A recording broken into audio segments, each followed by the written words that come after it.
Hey there, and happy almost New Year, depending on when you're watching this.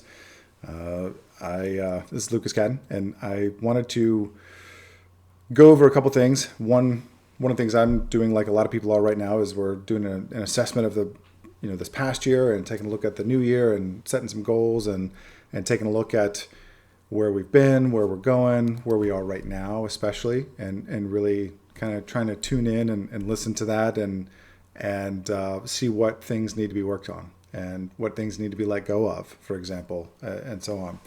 And the notion of self-worth keeps coming up, the self-worthiness, and how that plays into a lot of the things that we have and do in situations that we get ourselves into or out of, or how we hold things against ourselves moving forward, and lots of different things. And I had a recent conversation with someone, and we were talking about some things in their life. And as we're going through, this person said something about, not sure why their loved one loved them, kind of thing. And it was sort of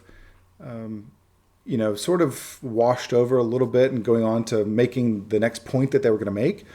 And I had to stop them and say, all right, wait, we need to back up first, because I know that feeling. I know what it's like to feel unworthy of the love that you receive or should receive or deserve.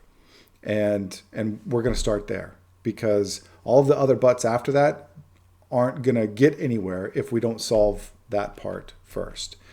And that idea of self-worthiness kind of expands into a bunch of different areas. And so I wrote down a couple things and looked at some other stuff. And I don't know if you're familiar with Dr. Kristin Neff. She's the co-founder of the Mindful Self-Compassion Institute. She's an author of some books. She's a professor at University of Texas in Austin. And there's a couple quotes here that I think are worth looking at. And one of them, she says in her book, Self-Compassion, the proven power of being kind to yourself, rather than wandering around in problem solving mode all day, thinking mainly of what you want to fix about yourself or your life, as I'm guilty of, you can pause for a few moments throughout the day to marvel at what's not broken. And we'll go back to that in a second. And another one here is, if you are continually judging and criticizing yourself while trying to be kind to others, you are drawing artificial boundaries and distinctions that only lead to feelings of separation and isolation. And, in an earlier video, we talked about the difference between solitude and isolation, and how, a feeling of loneliness and a lack of self-worthiness, can kind of go hand in hand there, in terms of not engaging or interacting in situations or, friendships and relationships, etc., that we should, because we either feel that we don't deserve it or we're withholding ourselves in some way. And there's a few different steps, that I try and remind myself of as I go through some of this stuff, and as I've seen myself evolve in different ways and working with other people. And one of them is forgiveness of self. In order to start to feel worthy, in order to release some of that guilt, shame, embarrassment, anger, frustration, sadness, whatever that we might be carrying around with us inside for things that we have done or failed to do, or, wish we would have done differently, or lots of different things that we blame ourselves for.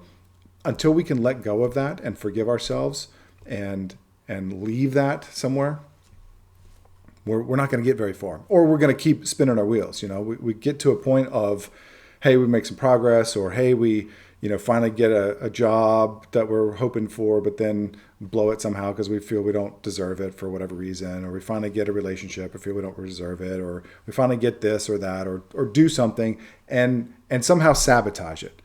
And a lot of it comes back to feeling like we don't deserve it for whatever reason. But a sense of self-worthiness is also defining our true value and knowing that we are incredibly valuable to anyone and everyone when we're being true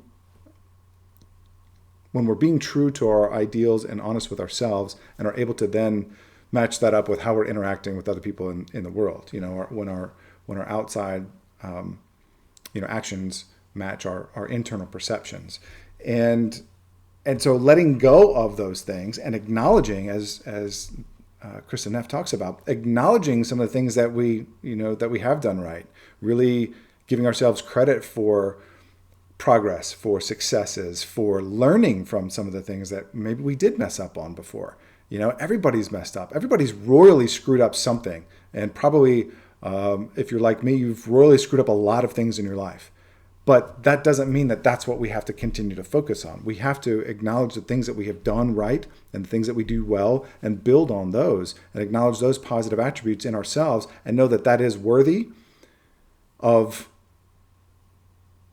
that we are worthy of anything and everything that we desire in terms of success, in terms of love, in terms of relationships, in terms of happiness, in terms of all these different things. We are worthy of those things, and we have to know our value and that we are valuable in order to deserve these things as well. Letting go of those failures, acknowledging the positive attributes, acknowledging the successes, acknowledging the progress, and focusing on those are part of the whole thing. There's a little quote in here from another doctor, Dr. Kristin Neff in positivepsychology.com, about self-worth and comparing it to self-esteem. And some people mix some of these things up. They think, just self-esteem. Yes, you need self-esteem, of course, because you have to feel good about yourself. But a lot of times people have this false, almost like a false bravado of, it's more ego-driven, and they call that self-esteem. And this is very different. This is a calm knowing in your core that you are worthy of all of these things, and that we don't have to sabotage things, and we don't have to feel continually guilty about things in the past or harp on things that we've done wrong or that sort of stuff, or withhold ourselves from being able to achieve whatever it is that we want or do whatever it is that we want. And it comes down to this. So she talks about self-esteem is what we think and feel and believe about ourselves, but self-worth is recognizing I am greater than all of those things. We are not the sum of the things that we have done or the things that we believe about ourselves. We are greater than all of those. It is a deep knowing that I am of value, that I'm lovable, necessary to this life, and of incomprehensible worth.